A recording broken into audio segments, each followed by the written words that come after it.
Hello, good evening everyone. We hope you're all well, and good evening to you too, Chris. Hello, sir. And today we're going to carry on. Today we've got our 6th lesson.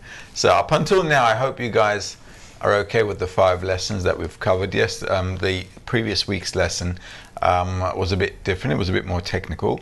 And we did mention how the spiritual kind of integration between all the levels were kind of linked, like links in a chain, right? And as we're going up through the rungs of the ladder into the spiritual, we're always kind of in this loop within the same, the chains are like looping into each other as we're going up and up.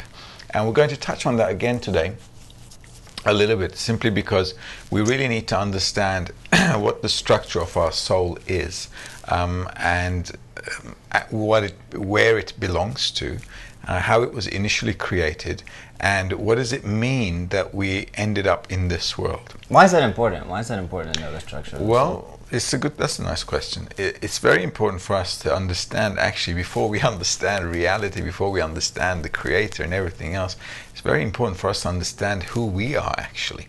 Because in life as well, if you think about it for a moment, we don't really even know what our essence is. We don't feel our essence. We're just living, going through whatever happens during the day, and living things that happen during the day throughout our lives. And basically we feel good or bad, and we have all kinds of desires and aspirations that we want to go after and get some fulfillment. But at the end of the day, even if you get what you want, on this specific day, you don't really feel your success of yesterday, do you? It's kind of like gone. Right? Everything is like gone, and you hear this from old people a lot. Actually, they say when they get old, they go, I don't know how this life just passed by. So it's very important for us to really understand what this life is, what we're passing through in this life, and what our essence really is, so we can start working with it instead of passing our lives like a dream. Because at the end of the day, you get to an old age, and it seems like your life just went by and you haven't done anything, and then you end up dead. And then they put rest in peace in your gravestone, because apparently, that's the only place you can really rest in peace, isn't it? Because this world really isn't giving you any rest. So what we really need to know is where we came from, what we need to do in order to attain what we have to attain as per the purpose of creation. That's very, very important. So let's first start. Now, the Creator, when He created everything, we're also going to read from an article called "Thou Has Hemmed Me from Behind and Front," from front and behind. Special article. Behind and before. It's a very special article. In fact, you know what? Let's first read an excerpt from there. Can you read for me the end of the matter? Part that starts, the end of just that part there, the end of the matter. This section, both paragraphs? Just those 2 paragraphs there. Oh, so do they have the link for this or anything, or can they? If you do, if you know where the Kabbalah library is, where all of our texts are, it's under Bala Sulam. He's the author, and it's called "Thou Hast Hemmed Me in Behind and Before." Okay, if you don't have the link, it's okay. Just listen. Okay, listen carefully. The end of the matter is better than its beginning. In essence, the giving of the Torah in this lowly world is an opposite thing, for the angels erred in it. This is the meaning of the end of the matter is better than its beginning. Interpretation. The end of the matter refers to the bottom of the degree, meaning at the creation of the world for all to see, when it requires no scrutiny. This is what the books call first concepts, meaning if one does not eat, he will starve. If he touches fire, he will burn. And if he throws himself into the water, he will drown, etc. These things are understood by animals and beasts too, since the animate mind will tell them this. This is why it's called the end of the matter. The beginning of the matter is the mind of the Torah, which is not attained even for the speaking, meaning to the populace, except to the seed of Joseph, God's select. In the world, good and evil are mixed. To distinguish between good and evil, the writing tells us that the primary way of the good is the end of the matter, meaning to behave in a way that the lowly discuss through what is attained to all the people, but to connect the mind of the Torah to it. This is so because this is the purpose of the opposites in the world, and the whole man must connect and unite in his mind in real unity. And this is called good, as it is written, the end of the matter, if it is well connected from its start, meaning the mind of the Torah and the animate mind actually connect into one. Okay, so basically, it might sound a little complicated, but actually it's not very complicated at all. The Creator, before he did everything, he thought about everything, right? The great thing about the Creator is when he thinks about something, it happens straight away. Wouldn't we all wish we had a attribute like that, a little superpower? I think of something and bang, it happens exactly how I thought it should happen. So the Creator created everything in bestowal in the first place. The whole of reality is in perfection.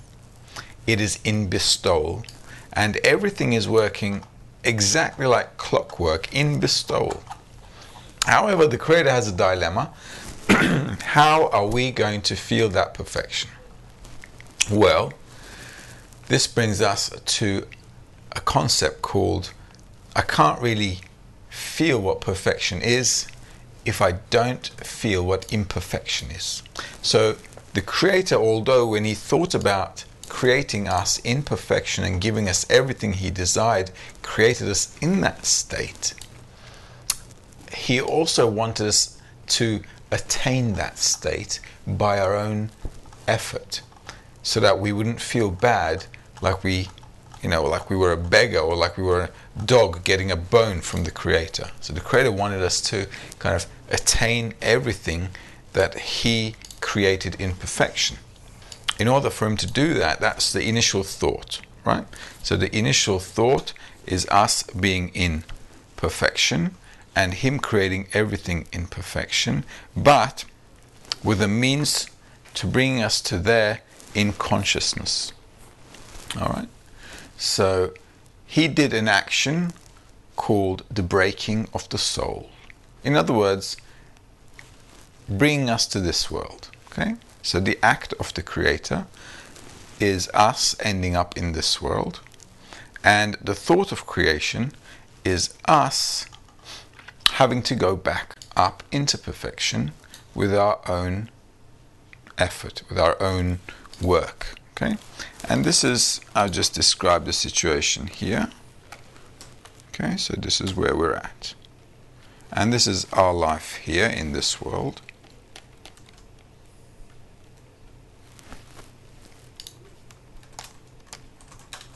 Can you guys show the diagram?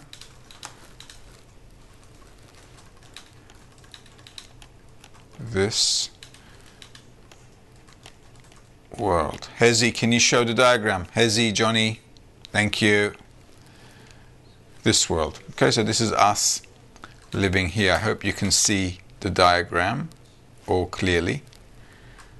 And what we need to do is all of humanity, but think of this as yourself as well. We have all been through the history of creation, history of humanity, let's say. And in one of our reincarnations, we have a dot in the heart who's asking the meaning of life. So from here onwards now, we have to start working spiritually in order to advance into a higher level of consciousness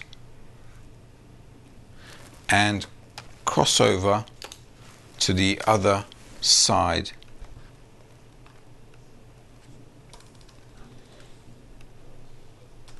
okay, while living in this world. Okay, so above here is spirituality.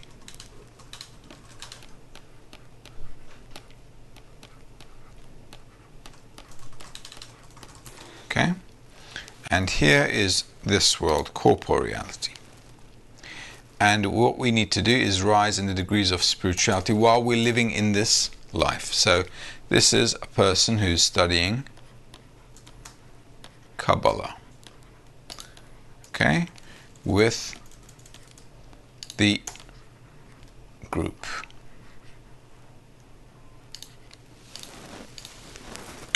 This is our situation. I'd like you to read another part. Sure. Now. Two opposites in one subject. Now, the reason we're going to read two opposites in one subject is this.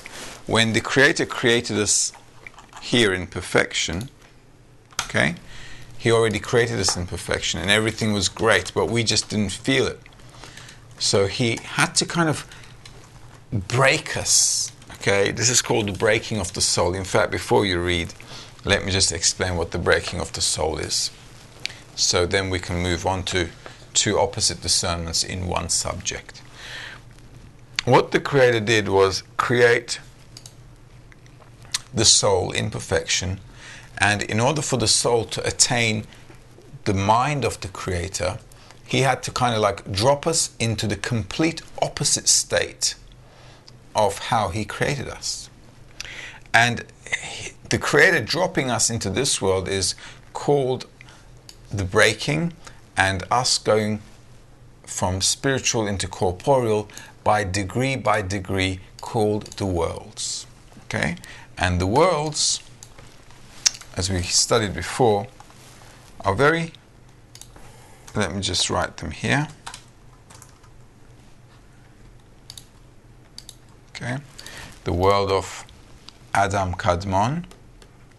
I'll write them here, so you guys should make a note of them. The world of Adam Kadmon, the world of Atzilut, the world of Bria, the world of Yetzirah, and the world of Asiya. So what happened is our soul from perfection was brought down through the worlds into this world, and we, having been in spirituality, stopped feeling spirituality completely. And the sensation of not feeling spirituality at all, although we call it this world, it is actually, as we learned before, the will to receive pleasure for one's self. This is what this world means. It means I want to receive pleasure for myself. So the Creator wants us to now, from the process that we're passing on here, get back to this perfection. However, He wants us to earn it.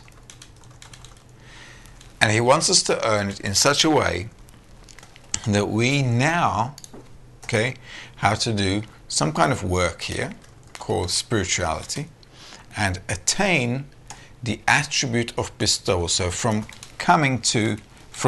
being in order to receive for myself, we must now come to bestowal to the Creator.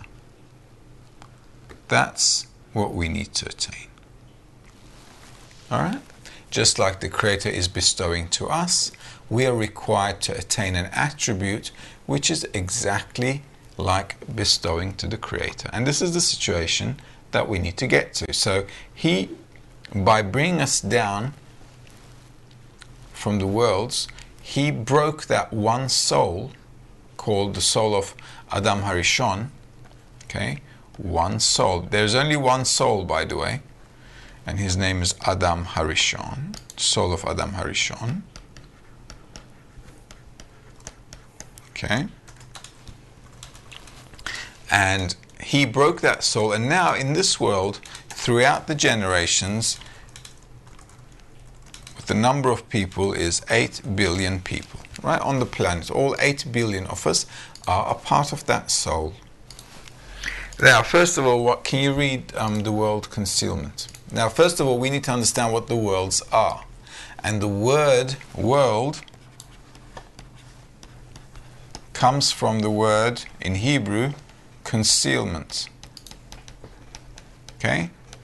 So passing down through the worlds means that the Creator is more and more concealed from us, and in this world we don't feel him at all, and that concealment is actually called not being able to sense the Creator at all, not having the attribute of bestowal at all.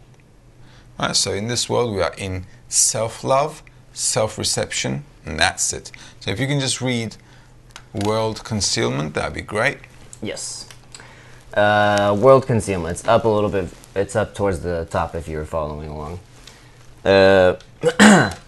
This is the meaning of, in wisdom hast thou made them all. The earth is full of thy creatures. Everything is kept in the 32 paths of wisdom, hence the earth is full of thy creatures, and no place is vacant from it, for everything goes to its root. Now, however, it is concealed, and therefore called olam, world, from the word he'elem, concealment. And the light that hides and clothes in the world is called a point, considered a yod. It is divided into the two heys, the concealed world and the revealed world, and the whole of man's work is to reveal this point and extend it from the world to the world in the form of vav, meaning the vav between the heys, to reveal to all the plentiful light that extends from the surrounding light to the surrounded, meaning the two heys, as in Bina, Yesod, Malchut. All right. So basically, Baal Islam is saying, once you have this dot in the heart awakened, which is an initial trigger point for you to have the foundation to build a soul, because we don't have a soul, as we discussed before. If we had one, we'd feel it. We just feel our body. We don't have a soul, so what we need to do, though, with that initial intrigue or this initial budge, let's say, that we get from our dot in the heart about the meaning of life, we have a potential to build a soul if we study correctly. So from that, he's saying that what we need to do is to advance by studying, okay? Study Kabbalah with the group, okay?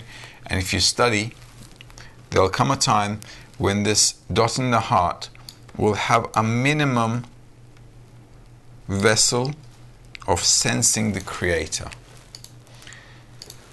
And that sensing the Creator will be defined as the Sephirot, as he says it here. So we'll have the world of Asiya, Yetzirah, Birya, Atzilut, and Adam Kadmon. Okay? And what we'll have is, I'll just divide them up like this. And each of these worlds have inside of them 10 Sephirot. Okay? And these Sephirot are called Keter, Chochmah, Bina, Zerampin, and Malchut. Okay, Zerampin has 6 Sephirot, so that's why it's 10. Even though we're counting 5, there are always 10 Sephirot. And each of them have room for 5 parts of him, 5 spiritual entities which receive the light, and they're the lights of Naran Hai, Nefesh, Ruach, Neshama, Chaya, and Yehida. So what we have is 5 worlds that contain 5 Sephirot, which have 5 parts of him. All in all, we have 125 degrees of spirituality that we must attain.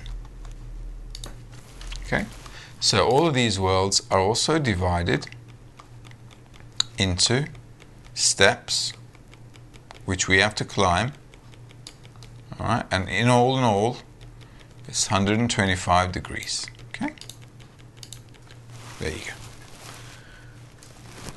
And that's what we need to do. So from the breaking, what we do is actually bring all the pieces of the soul together and make it one within that specific part that belongs to each and every one of us.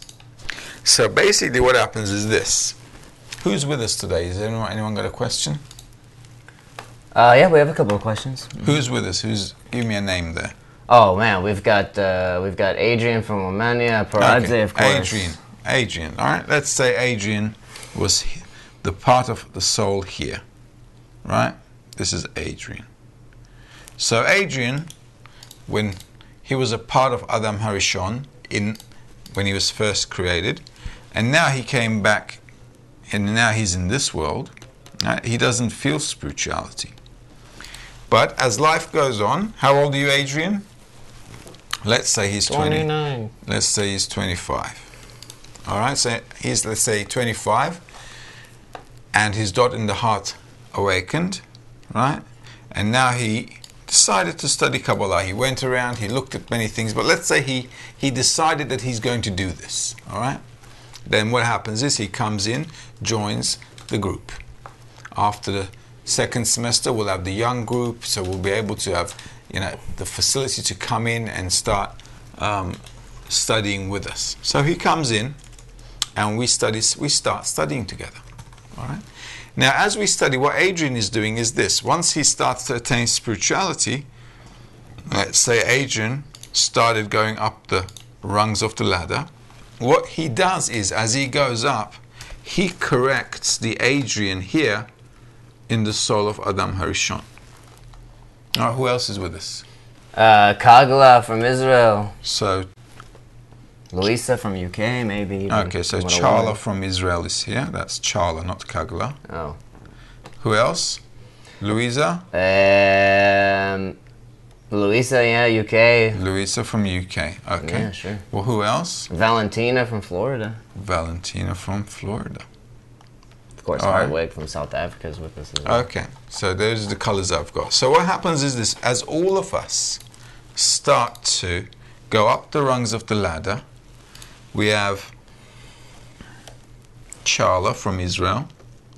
She corrects this part because that's where she belongs to. Okay?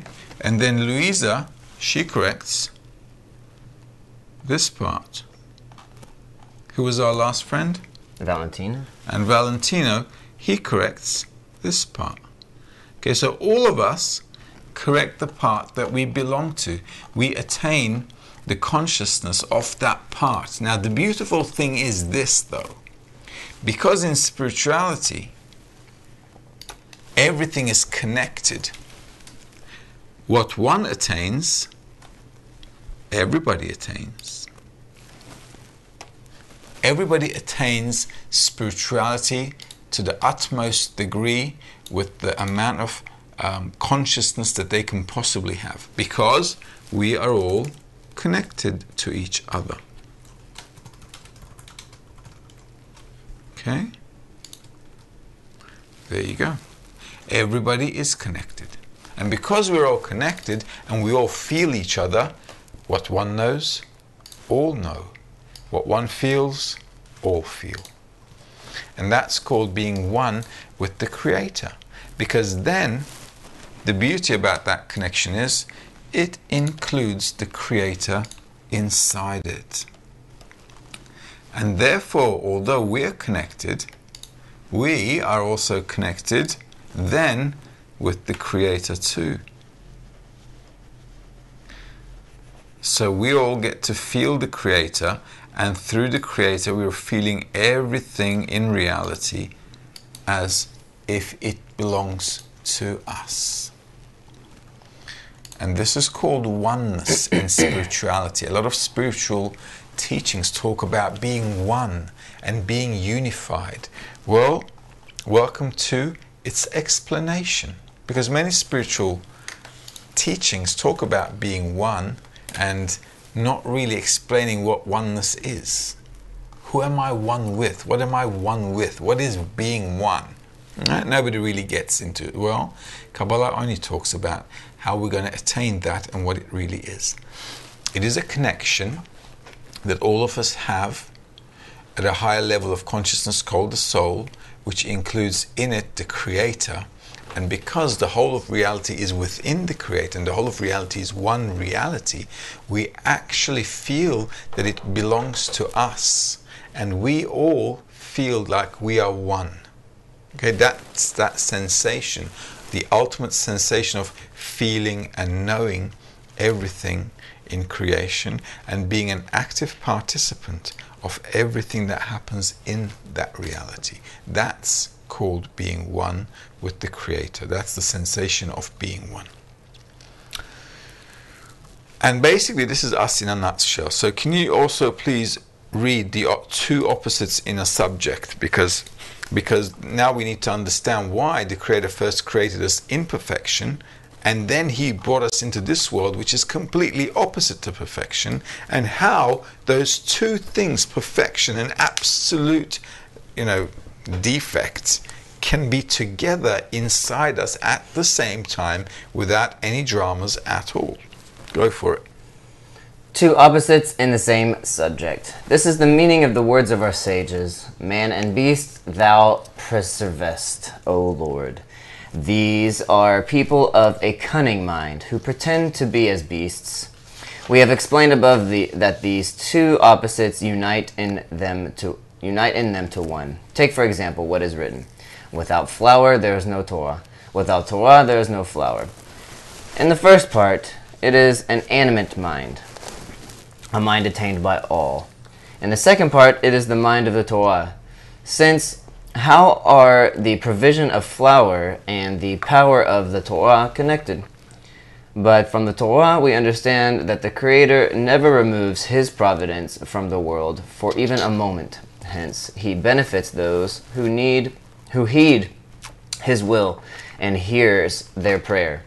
Accordingly, those who have been rewarded with their labor being in the Torah certainly do not need to work as the populace, since they ask of the one who truly has, and he will give them, as it is written, since they are followers, their Torah is preserved and their work blessed. The Tanakh tells us, without flour, etc., meaning that the desirable way is to connect them, meaning to pretend to be as beasts, to know that without flour there is no Torah, and hence to try one's hardest with what his corporeal mind teaches him to do in order to obtain flour and food for his body. Indeed, the law of the Torah permits, for he delighteth not in the strength of the horse. He taketh no pleasure in the legs of man.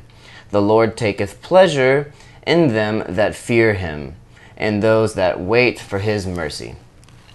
Hence, why should he touch and strip a carcass in the market?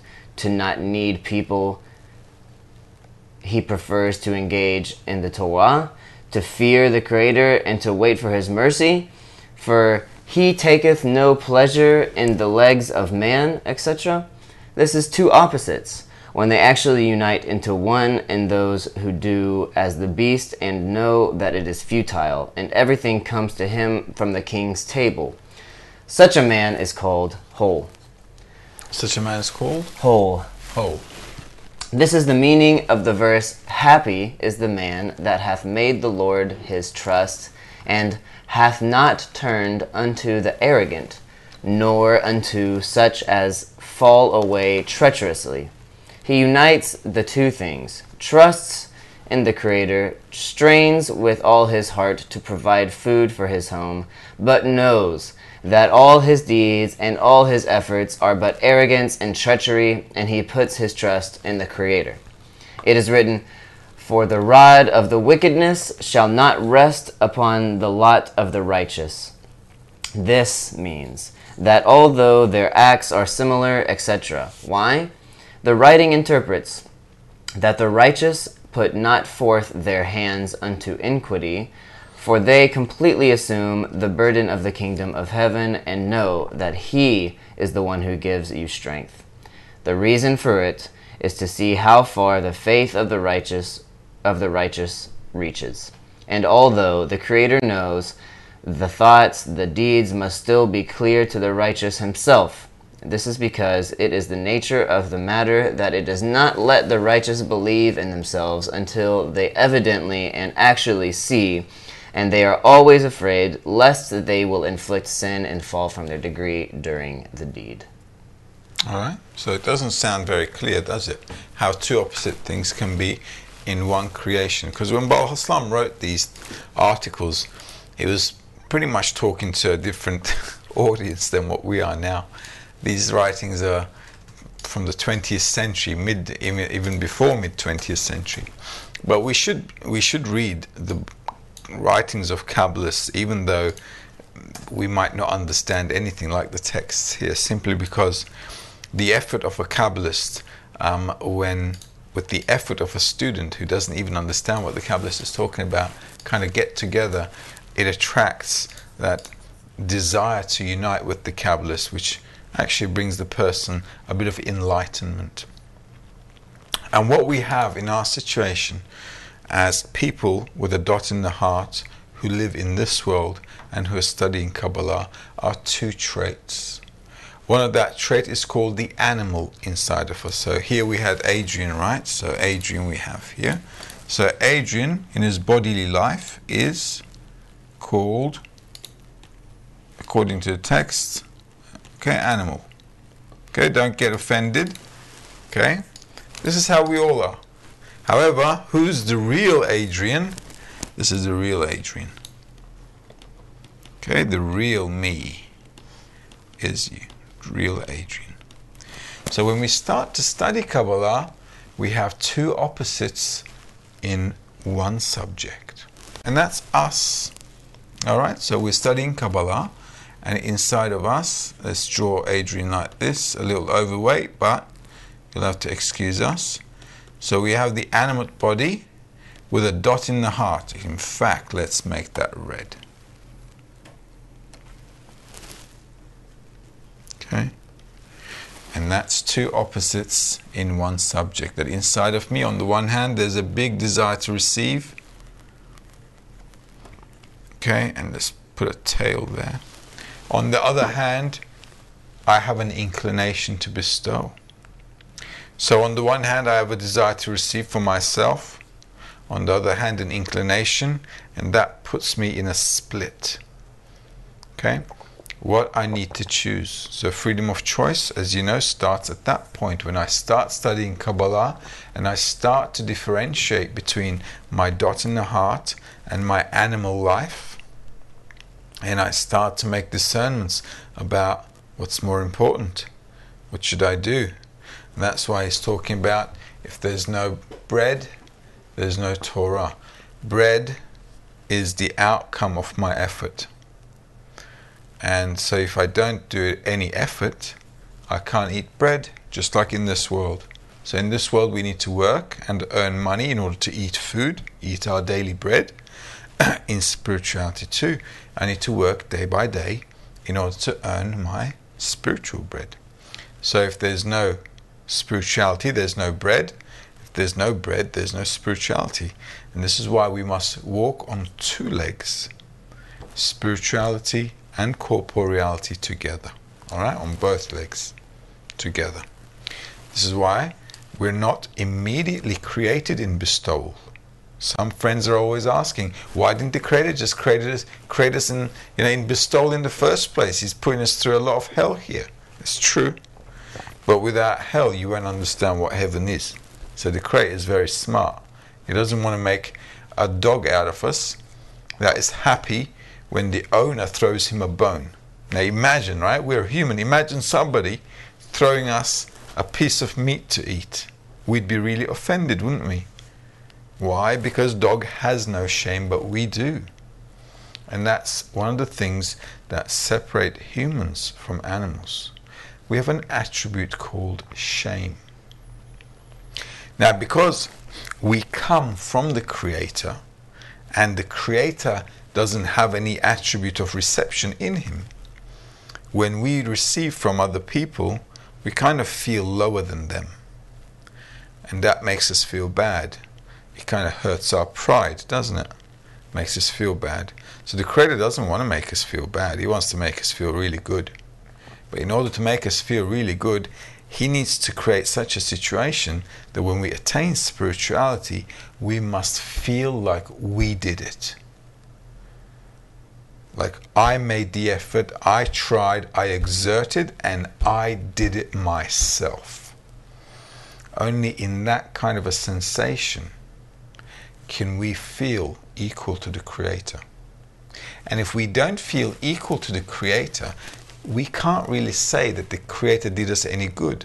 Because the Kabbalists are saying the Creator is good, that does good. But what does it mean He's good, that does good? It's not just He's giving me, whatever I want. He's giving me the ability to get exactly what I want. Okay? So imagine a child who has a very, very rich dad, and his dad gives him everything. Until he's, even in his teenage years, he's growing up, he's in his 30s, 40s, his dad just gives him whatever he wants. And one day, his dad passes away, and how's that kid going to manage anything in life? He won't be able to do anything because dad's not around. Well, how am I going to work? Where am I going to work at? Nobody taught me anything. Okay, how am I going to even change the bulb in my room? Because I don't know. So the Creator doesn't want us to be like that. He wants us to be very, very sharp, clever, intelligent, wise, everything. And very strong, strong-minded and willed. So in order for that to happen, He has to kind of take us through school. And this world is actually called school. So He's kind of educating us in this world in order to ensure that we attain exactly the same attributes that He has, and then we can say the Creator is good, that does good, because He made me great just like He is great. And I don't have to feel less than Him. This is very important to understand. And if you have kids, and if you're rich, don't tell them you got money. They'll just wait for you to die, and they won't get anything done in life. Right? There's a little tip. Up to here, if you have any questions, let's go. But please, be mindful to ask regarding what we've studied. Alright, it's very important for us to dig into what we study now. At the end, if we have time, we'll look into other questions.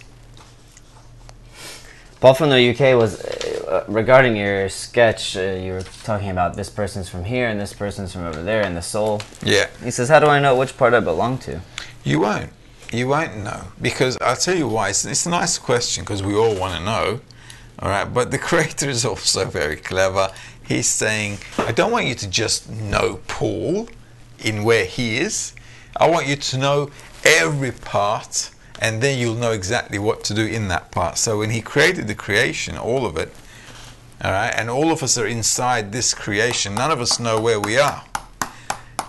You see, that is what we have to build. If you already told us, if we already knew halfway along the way, if it was already clear to us from the beginning, we wouldn't really build any wisdom. So I have to actually build myself inside that soul. So you're going to have to build yourself. Let's say you belong to here. You're going to have to build the Paul that belongs here. Because that area is not just waiting for you to end up there. You have to build it. That's the beauty about spirituality. It's all of us. It's like everybody puts in their own share. Right? So we're all kind of chipping in, let's say. We're all chipping in to the basket, and we're putting this whole thing together. So, and we all have to build our place in spirituality. And when we build it, it'll be like you own it. Right? It's like building a life in this world, right? So we're kids, we're growing up. As we get an occupation, we start our career, we start making money, we have our own family, kids, we buy our own home. We're building a life, right? In this world, we're building a life. Exactly what we need to do in spirituality. Now, when you're a kid, you don't know what the future Paul is going to be. But as you grow up, you're building yourself as Paul in this world. So in spirituality, we don't know either. But as we grow up, just like we get to know this world, I can, as I advance, as I'm growing up and I'm getting wise, I can estimate. I can say, you know what, this is the kind of job I can do. This should be my career. I'll do this move. Maybe I won't work in London. Maybe I'll work in Milton Keynes. There's a good opportunity there. It's a nice place. Housing's a bit cheaper there. You know what? I can build myself a little place there with the family. The school is good. The kids will be all right. Do you know what I mean? You start to calculate what you really want and how you want to place yourself in life. So as we start to get more revelation, more insight, let's say, right? Revelation is sometimes freaking people out. Revelation of what? Insight, let's say, right? To higher level of understanding of what I should be doing and what I should be attaining, how I should be doing it.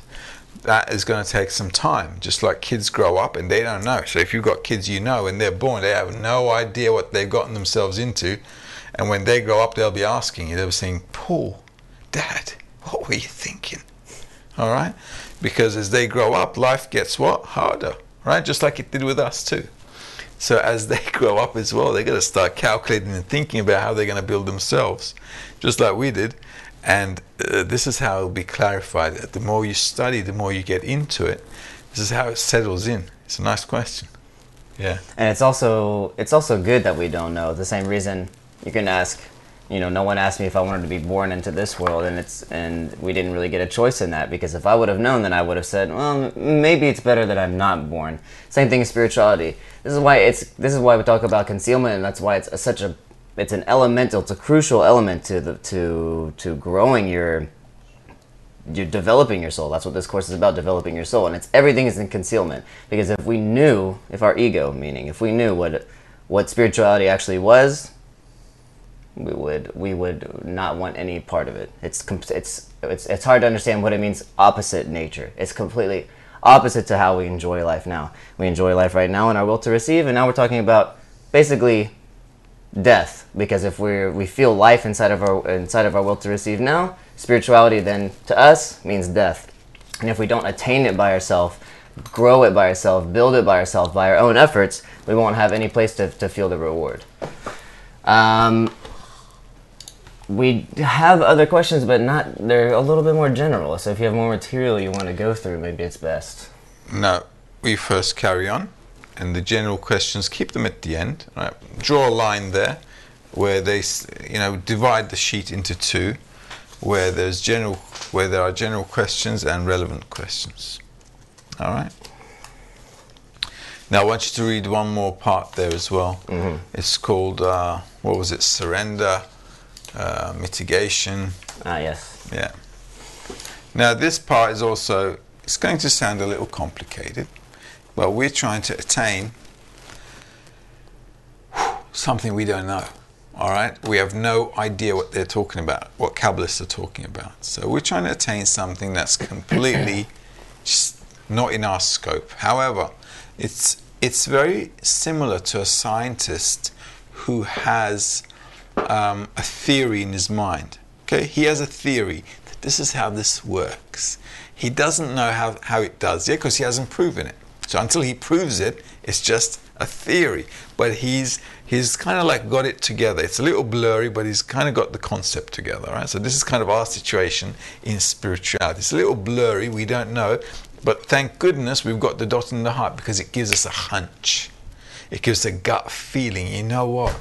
There's got to be something more in life. Okay, so this is how we start up. So this process includes these three things that we're going to talk about. Was it surrender, division, mitigation? So even if we don't understand it, don't worry, I'll get into it. But it's very important that as we study these things, you need to kind of start relating to them, okay, what they mean for you. Because you're going to have to start defining them step by step in your spirituality. It might be wrong, it doesn't matter. Don't worry about getting things right. Just first think about how you think that fits in with you right now. Okay, the world will always change. Just like when we're growing up, what we thought was right, you grow up and then you think, God, I'm so stupid, I even thought about that. Okay? This is how it happens. Same spirituality, it's the same thing.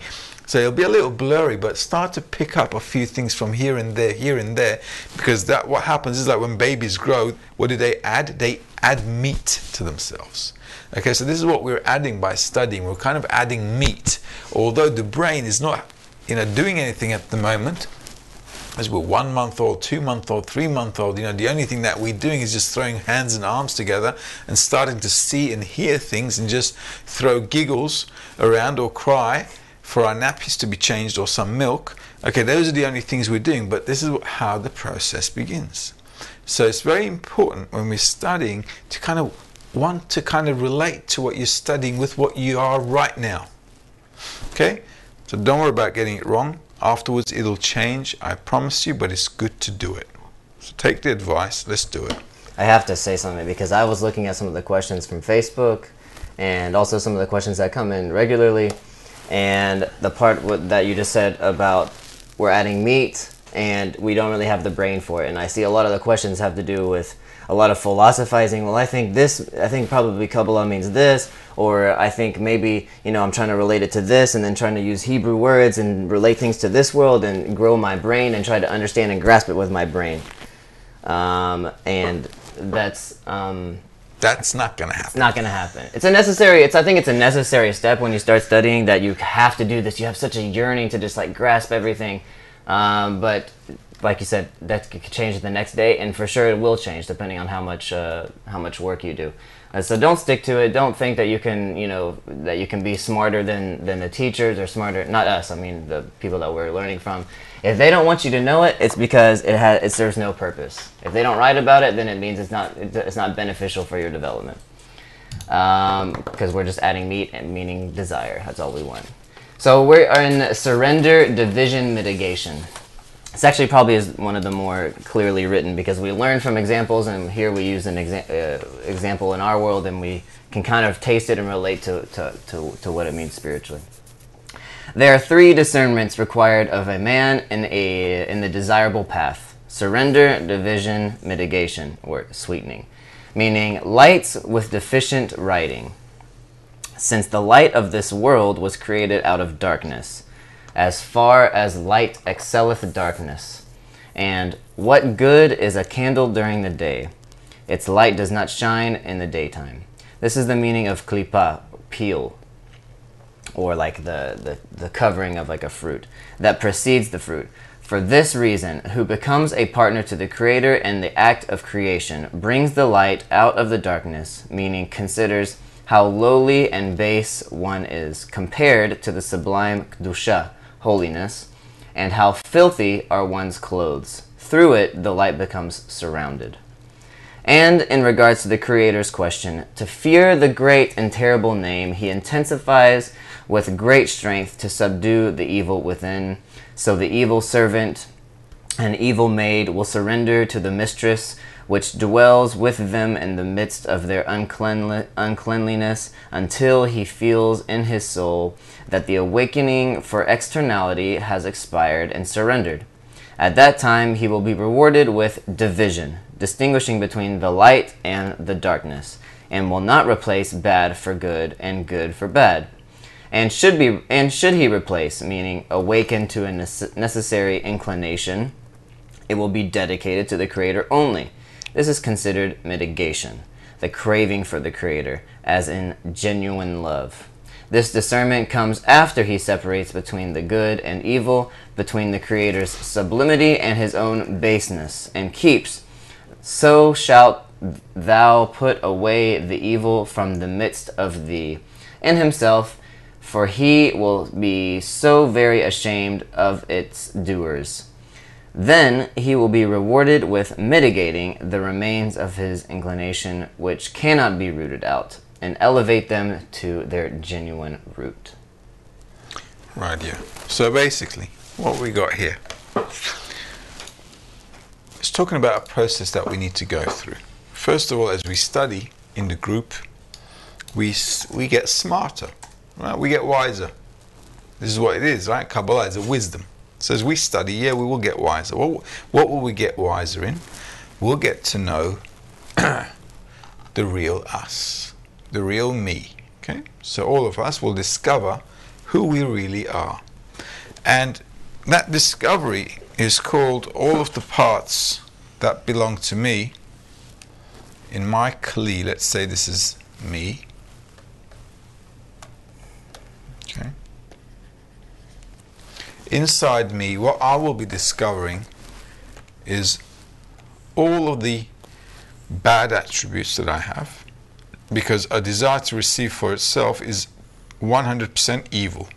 So all of us in this world are 100% evil from the moment we're born. As King David writes in the Psalms, he says, what does he say? He says, when a man is born from his mother's womb, he's a wild donkey, a wild ass, as they say. So all of us will discover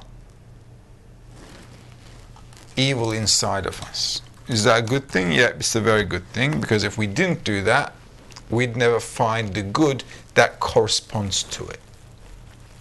Now, the beauty about discovering the evil is, first of all, it lets you understand who you are, what you are.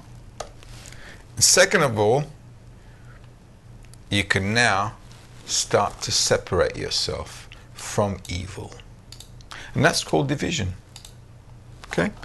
So what was the title that we just read? Surrender, division, mitigation. So first things first, I start to discover the real me. Okay? And all the evil in me, so I start discovering them one by one. And some of them are even worse than others. And I'm thinking, oh my God, what was God thinking when He created me with these attributes? Not good, not happy, Jan. That's the situation, and I find all these bad parts in me. However, like I said, if we didn't know these things, we'd never know. Oops, sorry about that. We'd never know the positive side of things. You know, there's a saying, they say, look at the bright side of things. This is how you need to look at it. Okay? So we'd never know how to use these for bestowal.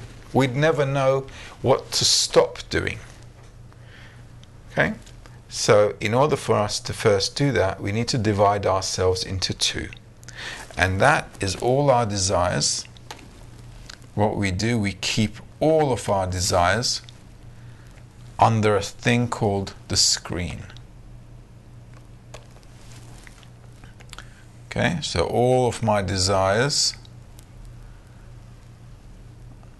I divide them and I keep them under a thing called a screen. And this is the screen.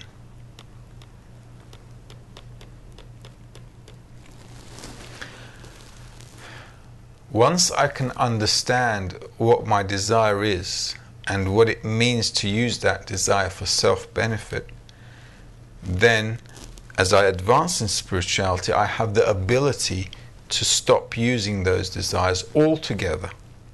Just don't use them. Not interested in using any of my desires at all. Now this is something that happens along the way, so it's not something you can just force yourself like religious people do. Right? Religious people stop doing things. That's not how it's done.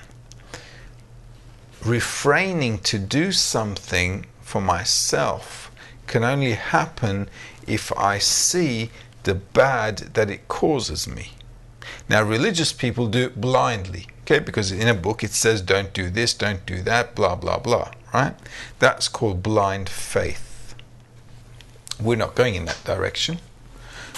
First of all, doing things and not doing things have nothing to do with this world.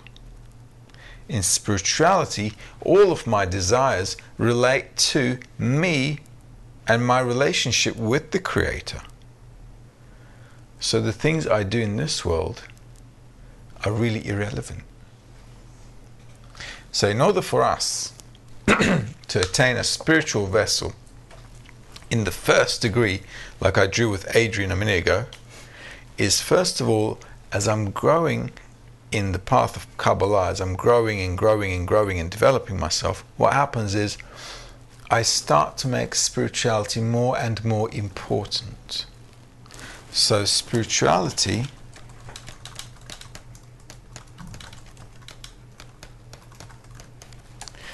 becomes more important.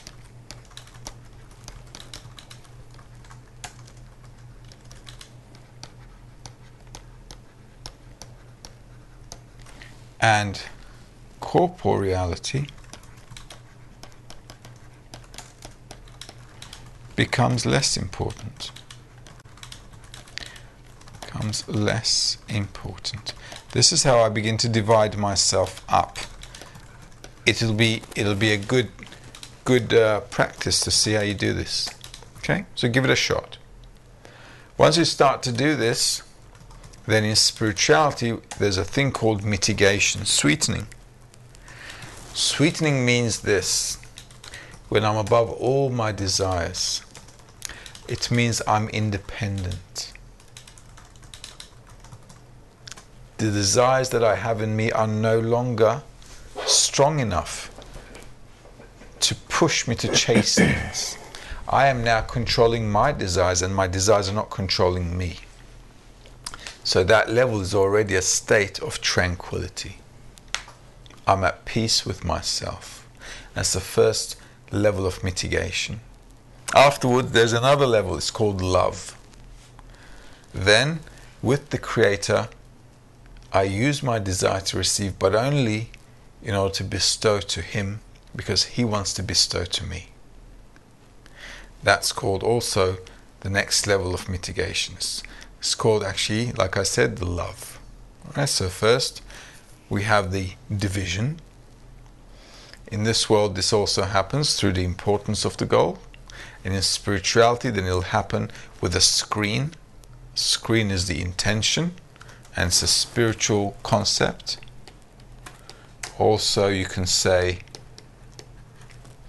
the building of the soul.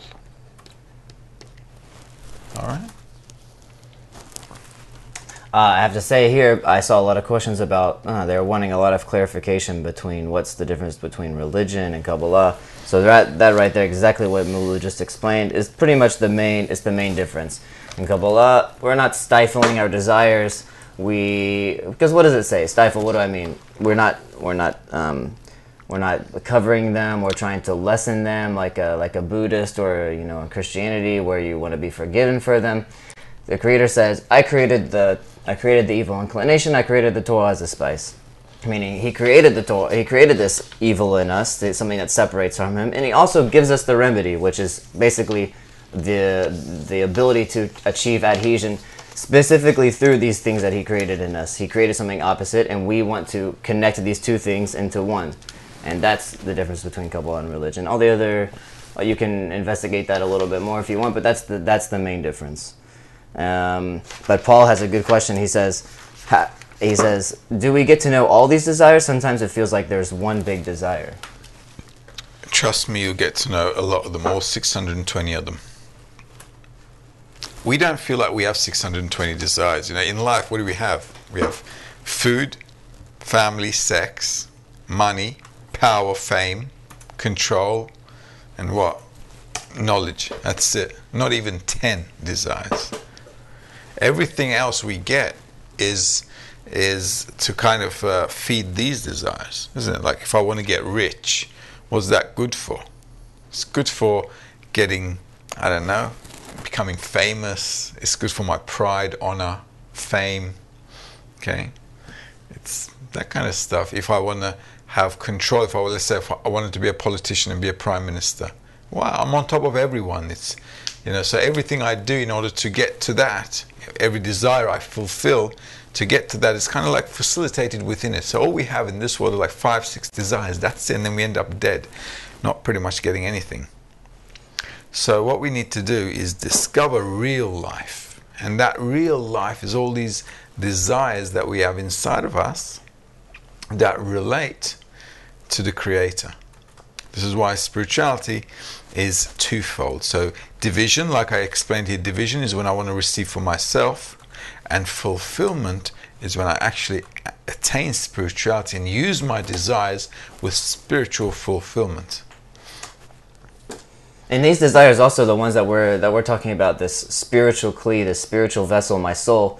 We don't feel those desires. We have no contact with those. Right now we're just this small little it's called the thin candle, where we're being sustained basically with enough pleasure not to kill ourselves. Is kind of the idea. Because if I didn't have these small little pleasures of eating, a little bit of money and living, that's nothing. Those desires, we're not talking about that. We're talking about adding flesh onto our body, growing this desire that to receive, which is only done through spirituality. Once you enter above this screen and into that area, where you start developing under spiritual pleasures, then really you start wanting to, what does it mean to be on the same level as the Creator, to start bestowing to the Creator, our Maker, those things they say are, the pleasures there are billions of times more than all the pleasures combined in this world, and something we can't understand. So you don't need to decipher and cut up your desires in this world. This is just an animal. It's just an animal right now.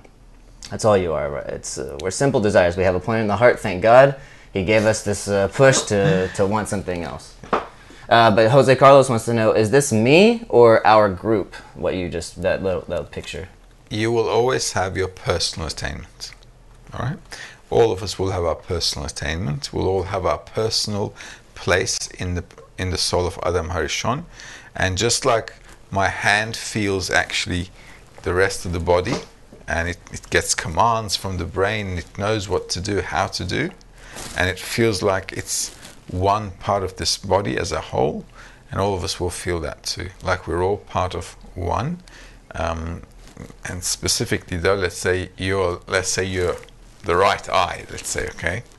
So when you're Jose, you correct yourself, in the soul of Adam HaRishon, you're that spot, the right eye. Yeah. Go ahead. So, any other questions? Later, maybe. All right. So I've got one more thing to say. What now do we need to do? Okay, so we know these things now. We have a dot in the heart. We have the animal side of us. We understand that the Creator created this reality and He's governing this reality. And He runs all the processes that happen here. However, He doesn't let us feel Him so we can feel independent in this world. And through this independence that we feel that we have, there comes a time when the dot in the heart awakens and we want to discover the meaning of our life, and we go around the merry-go-round, we go around the loop, let's say, looking for things, and one of those days we come to Kabbalah. And if we start to study Kabbalah, and we decided to study Kabbalah, this is how we need to integrate ourselves into going up the ladder. Now, in the previous lessons, we said that all of us are composed in spirituality of two parts.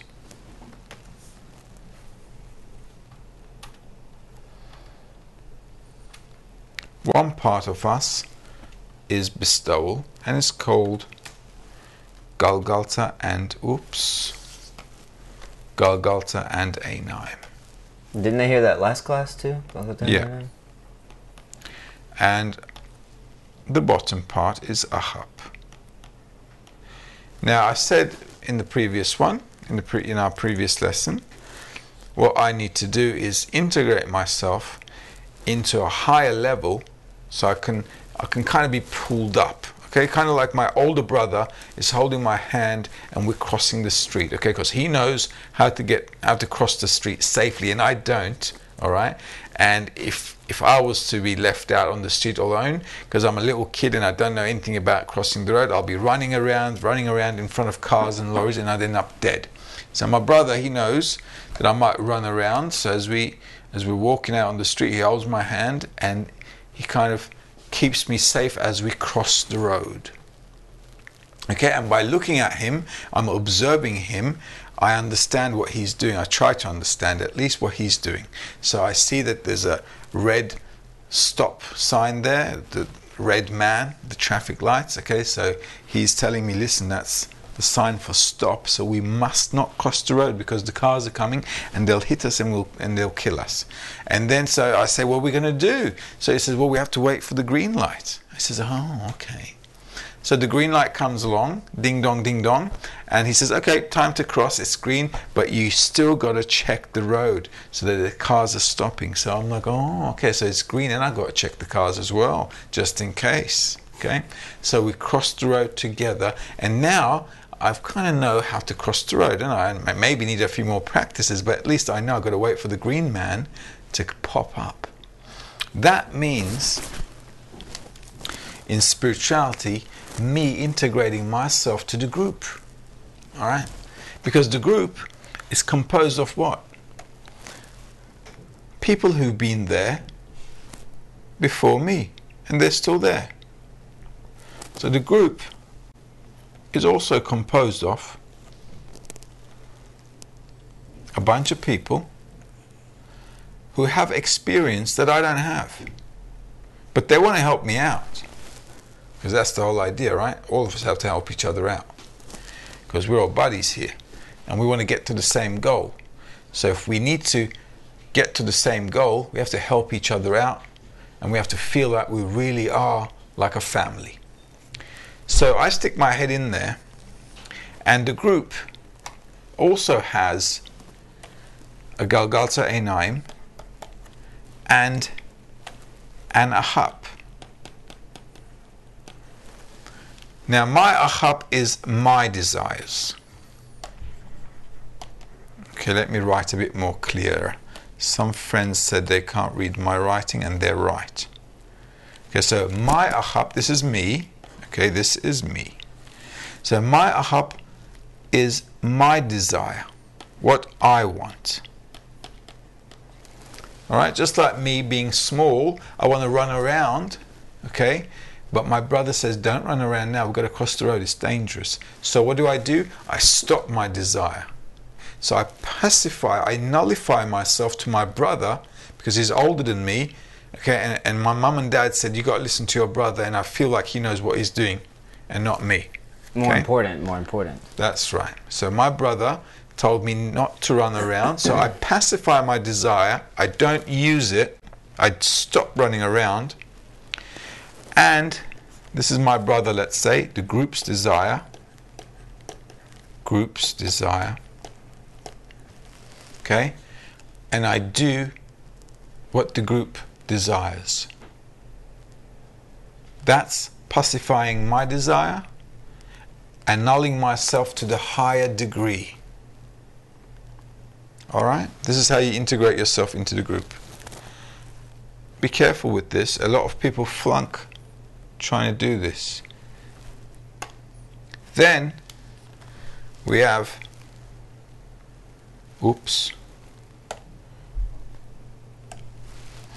another level. There we go. On top of us.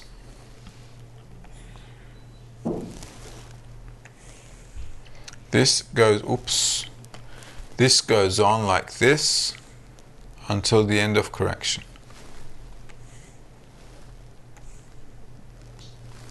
We have the Rav. Okay? The Rav. Okay, our guide, Dr. Michael Lightman, in other words. And he also has the upper desire, which is the desire of the Creator to bring us.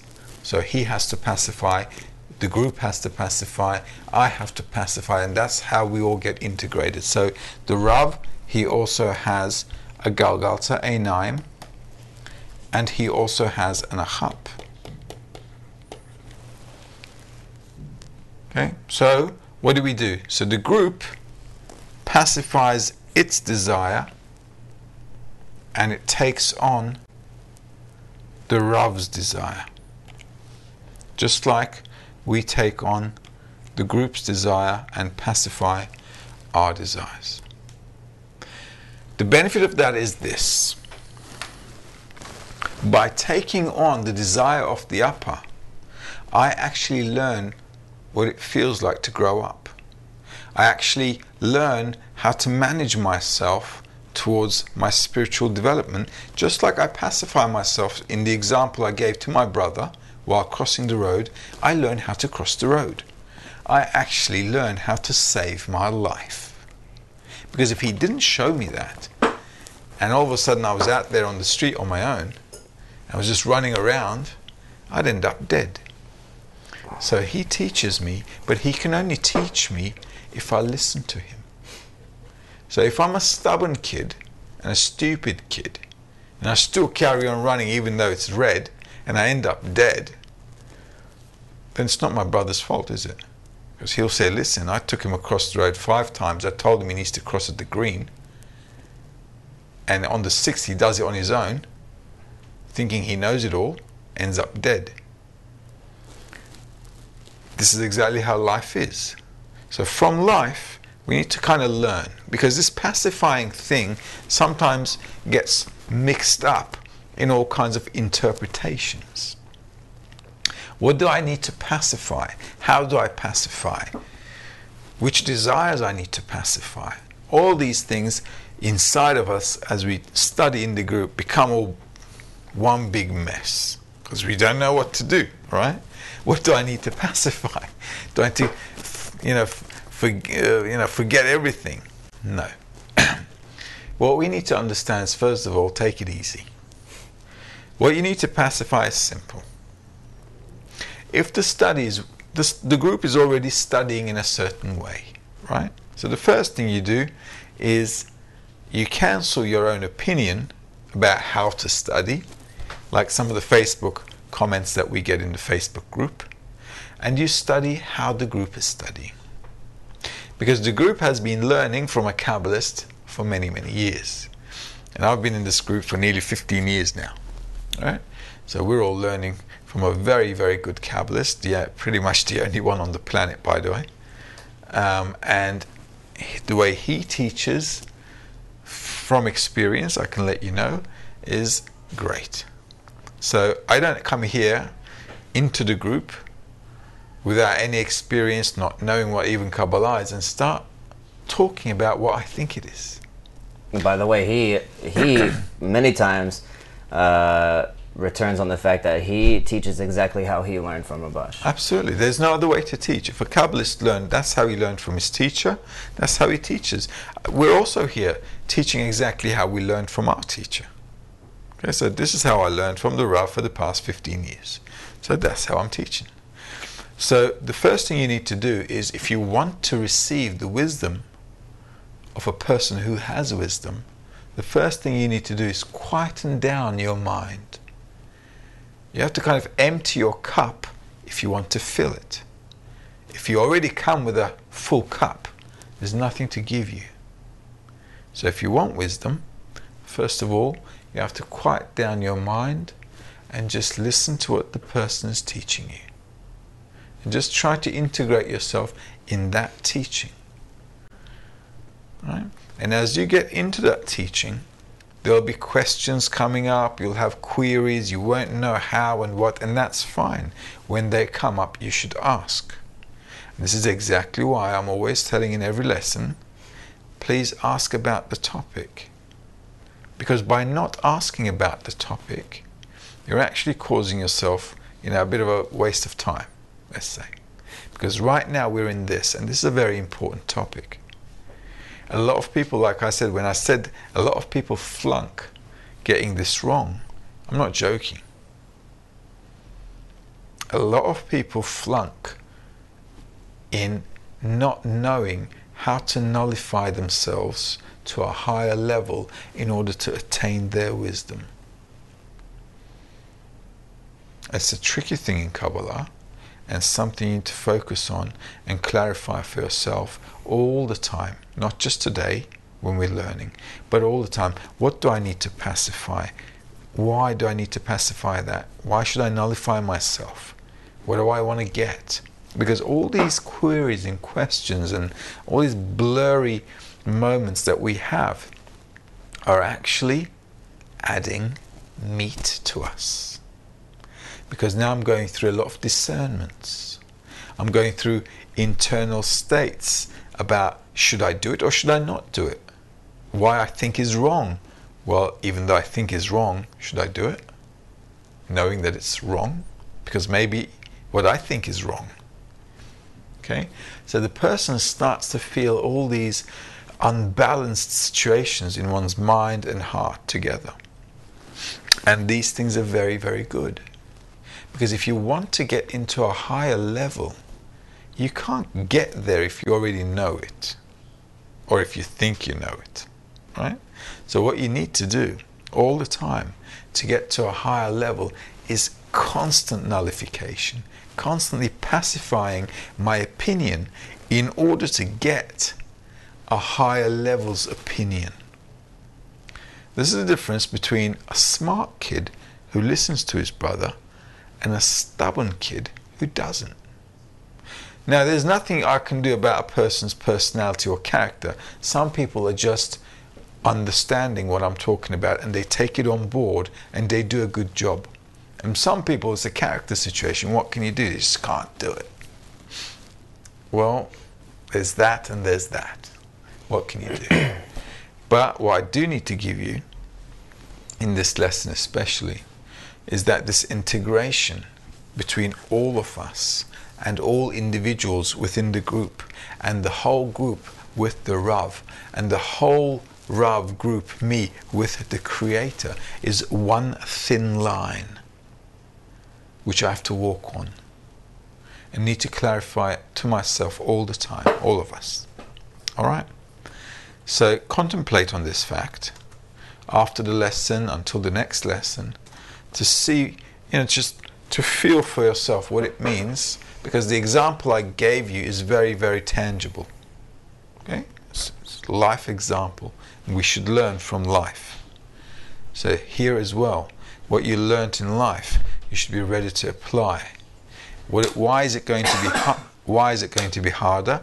It's going to be harder because it's against our nature. So we're going to be going against the grain. And that's why you need a group of friends who will help you out when you start falling. Okay, this is why the group is very important. This is why I always say we need to become and feel like we're a family. Okay, so we're not a family, we understand we're not a family, right? We're not stupid. We understand we're all people who don't know each other and everything. Yeah, okay, that's fine. But we have to start thinking about helping each other out so that we can advance together, just like in the family. So my brother is much older than me, he knows much more than me, but he's holding my hand. And I can now feel confidence and trust and knowing that he's going to get me to the other side safe and sound. And then I can run around there and do whatever. Okay? But until that, I go with what he says. It doesn't matter. This is why a lot of you are asking, when do I get to be in a group? When do I get to meet and hang out and be around other people with the same opinion as me? Right now, you just saw the sketches. That's the technicality of how to do something, but how you feel it, the sensations. Sure. This is why. Yeah, sure. That's why. This is why you can't attain anything by yourself. It has to be towards something outside of you, towards something that you have to nullify yourself against, cancel yourself against. And all this is inner work. So it doesn't matter the characteristics of another person, what he looks like, what his face is, what his personality traits are. All that, I keep all of the resistance. I keep all of this and these negative sensations. I don't try to cancel them. I don't try to justify them with, try to sweeten them a little bit. I want work. What is my work? To cancel my own opinion and enter into them. So we all have one common goal, and that's what I'm connecting to in the other person, this common goal. Of course, there'll be differences in opinion and differences in this and that needs to stay because that's the meat. That's the meat on the bones that we need in order to grow. If we don't have that meat, then we can't grow, and we can't climb this ladder in the diagram.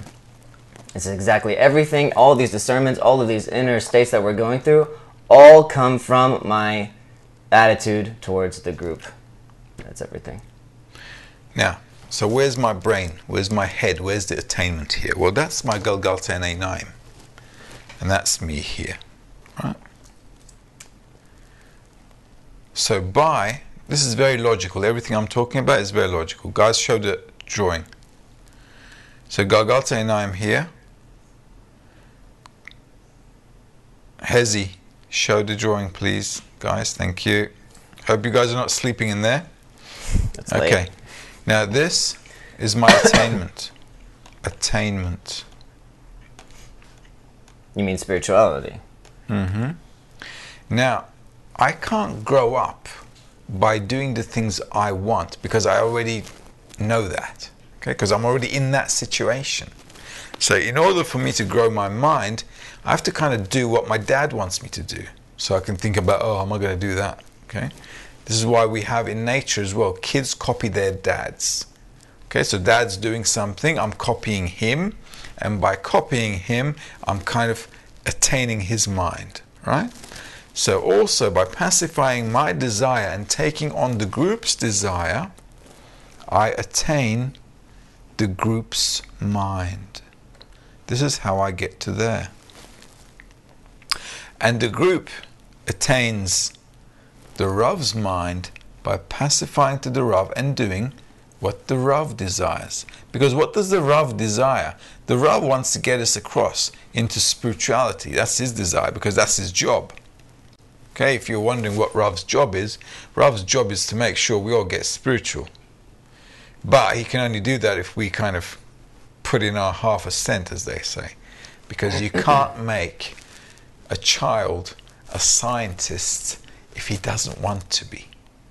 Okay, so you can give him all the science lessons you want. You can pay for all the private lessons, all the tuitions, everything. But if the kid doesn't want to be a scientist, then everything dad did to make him a scientist is just not going to work.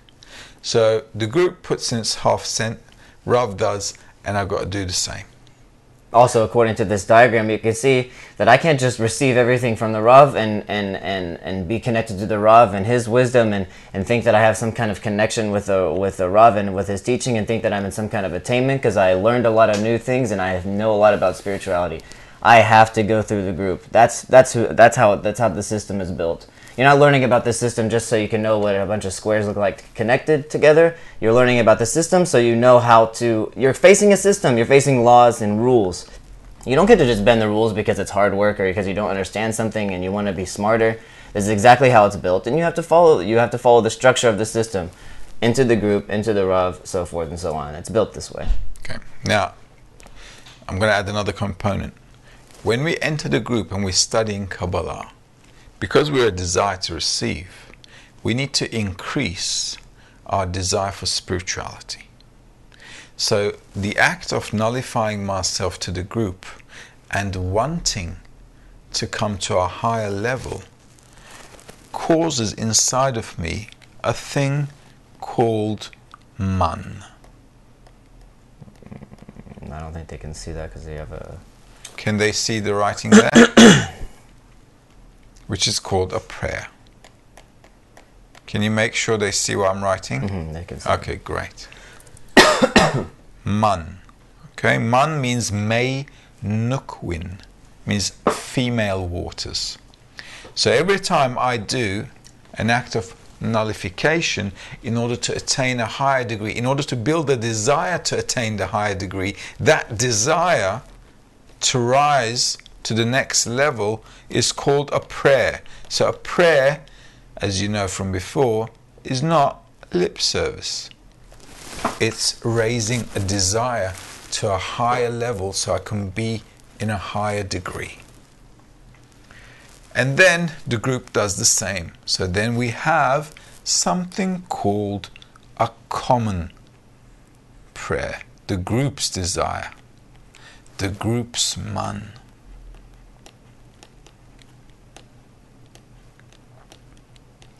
So all of our desires come together in order to make a man called the group's man, the group's prayer. This then finds a reply from the Creator himself, all the way down to me. And that's called the Creator's reply, which he answers if we have a group man. That's called mad. Although it's written mad, it's read mad. Alright? And that's called light. It's also called Meiduchin, right? Male waters. It's the answer to a prayer. The fulfillment answer or fulfillment. And what is the desire? What is the question to that? What question do I have that I'm receiving an answer to? It always is more connection, more unity, more need for this quality of bestowal, meaning more need for a connection between us every time. It's always the same answer. Okay, so this is how the structure works, and this is how we go up the ladder of spirituality. All right, so all of us going up the ladder in this situation consists of these 2 degrees all the time. So that's me, okay? So I've got to jump there, attain that, jump there, attain that, jump there, all the time. This is how we go up the ladder. All of us, right, together. Now, in a nutshell, these are the things I wanted to give in this lesson about how to build a soul. So building a soul by integrating to the group is with a man. It's called a desire, okay? And that desire should come to an eligible phase where the Creator will give mud in return. Slowly, slowly, by going through those phases, we'll be going up the ladder of spirituality in receiving attainment. We have 3 minutes and 15 seconds. Any questions there? I think Paradzi is ineligible here. He's eligible for the answer. There's nothing wrong with flunking, right? There's You're nothing talking about flunking. There's nothing wrong with flunking. No, not at all. There's nothing wrong with anything, guys. You know, it's life. Flunking happens. I must admit, I'm pretty well known for flunking corporal reality. So, okay, what can you do? It happens. The important thing here is do your best, forget the rest, as they say. All right. What can you do? I think this is the most important lesson we've had so far, because really this should pretty much tie together everything that we've learned up until now. Now you kind of understand a little bit. You get a little dose what it means to. What is the work actually? Where do I aim myself? Where's everything headed towards? Now you have a little bit more direction, so you can cut off a lot of your opinions, a lot of your ideas and philosophies about what you thought was working. Like Louis says, when one listens to the morning classes, does one connect to a group? Is she connecting to a group whenever she listens to the morning lessons? Anything you do that the group does, it's connection. Okay, because you're kind of being in the same thought framework that we're in. So it's all good. The important thing is to have some connection at least. So what I recommend is obviously really digesting what we're learning here, so that the learning center lessons can build a really good foundation. I also would really recommend in your spare time to do a lot of the reading from our books. Anything that you feel you want to know, you want to read. Because reading actually gives you a lot of intellectual, and afterwards it will give you the understanding for the emotional things that you're going to go through. So reading also is very, very important. I'd really recommend to read a lot, so that when you feel something, your mind can kind of relate to that sensation. Okay? Because there are 2 things inside of us, the intellectual and the emotional. When the emotional can't kind of relate to what it's going through intellectually, we fall down and we break. This is also why we cry in life. Okay? We cry because we can't kind of match our emotion to our intellect. We don't understand why it's happening.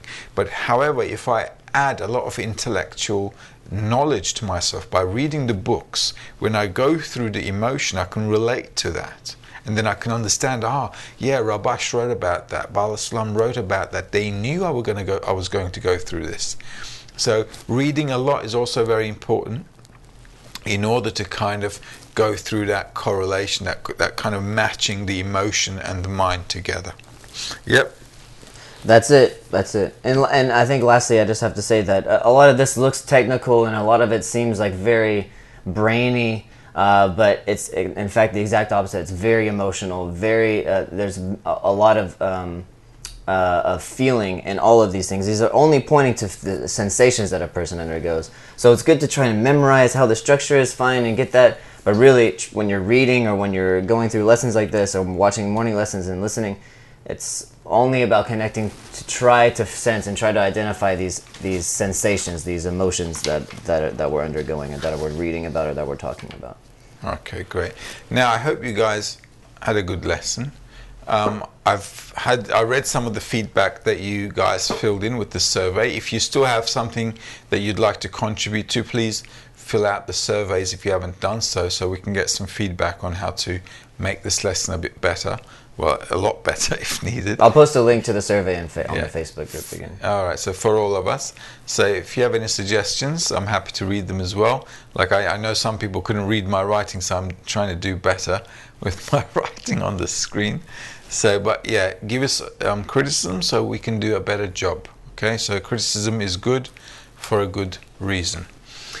Hope that helped you all out. So we'll be seeing you next Tuesday, God willing. So take care. Have a great day or evening. Bye. Thank you.